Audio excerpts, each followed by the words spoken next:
Welcome to Broadband for Seniors, and I hope you got a bit of a chuckle out of the previous introduction with Ronnie Chang and his frustration at having to give instructions over the phone to his mother, who was having problems with a computer, and the problems that can quickly be encountered when you're not physically sitting in front of the machine. Now, obviously, there's software out there that alleviates that problem. And on this phone, we've installed something called TeamViewer. And TeamViewer Quick Support will allow you to take control of another Android device or another computer remotely, which means that you connect to that machine and can see on your remote device, which is the phone that I'm filming on, you can see everything that is going on screen on that other machine, even though you're not physically sitting down. And you can do that to any machine anywhere in the world that's got an internet connection that you can log into with partner ID that's provided by the TeamViewer when you log into TeamViewer. So what has to happen there is that the person at the machine will start TeamViewer Quick Support.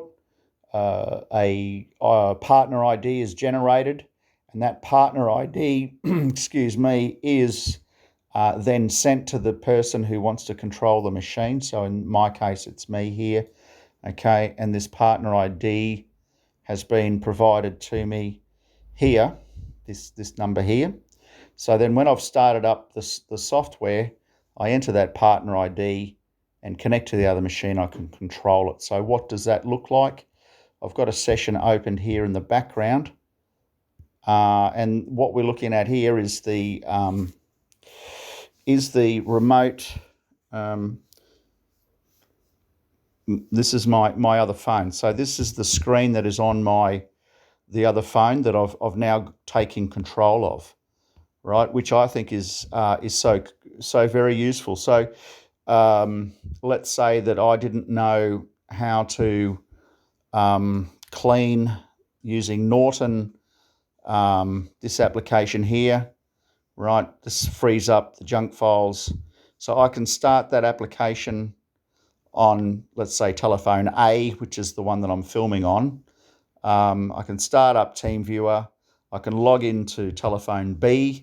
And telephone B is the remote machine, and I can then run whatever software or do virtually anything that I could do on that machine, I can do remotely using the software as if I was literally sat at that machine.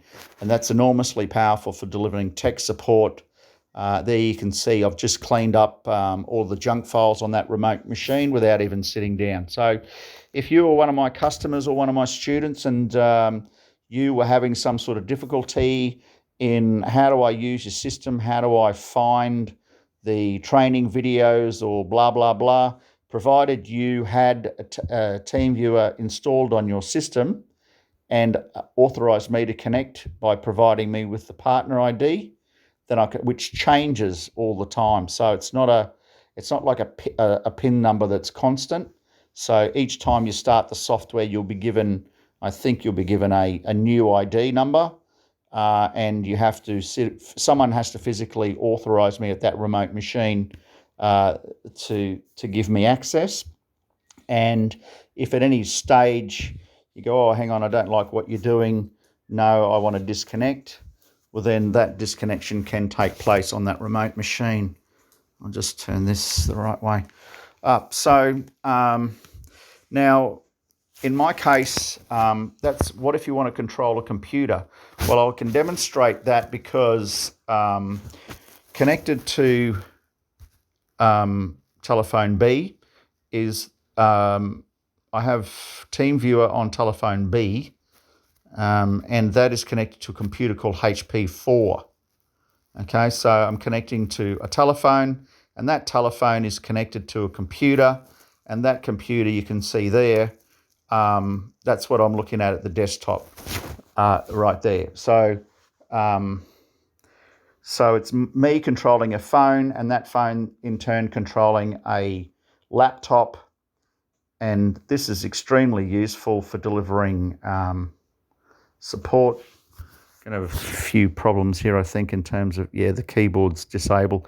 That's okay. But if I wanted to log in, whatever's behind that that computer, you can see I won't do that for obviously technical support reasons at the moment. But you can see, I think, how enormously beneficial this is, particularly for those people that are studying with me and they're having some difficulty accessing something or configuring something on their specific computer. If we connect their computer to their phone, and I've got TeamViewer on both, I can deliver remote technical support to them without having to go through the pain of every step-by-step instruction. And I may need to troubleshoot to locate the problem. Quite often, when delivering technical support or connecting someone to a YouTube video, for instance, if they're a student, quite often there can be problems that can only be resolved by trial and error to eliminate the most common first, and then that's by eliminating the problems you sort of identify the solution.